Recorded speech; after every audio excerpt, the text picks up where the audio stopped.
কোনোদিন এরকম সজনের ডাঁটার আচার খেয়েছেন? খাবেন কোথায়? আরে আমি তো আজকে নতুন বলছি।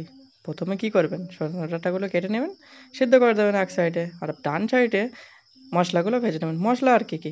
লঙ্কা আছে আর ওই মৌরি আছে।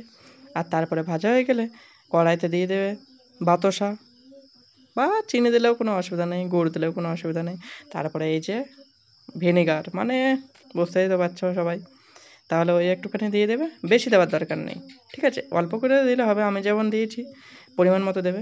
তারপরে কি একদম পুরো মনে হবে যে শত্রুর মুখ ভেবে মশলাগুলো হালকা করে পেশাই করে নিতে হবে। তা পেশাই করার পরে কাজ শেষ নেই। তারপরে যখন গলে যাবে বাতাসাগুলো, তারপরে সজনে ডাঁটাগুলো আলতো করে ভাসিয়ে দিতে হবে। ভাসিয়ে দেওয়ার পরে লবণ দেবে হালকা করে, বিট লবণ দেবে। আমি বিট লবণটা ইউজ করেছি, তোমরাও এটাও ইউজ করবে, তাহলে স্বাদটা ভালো হবে।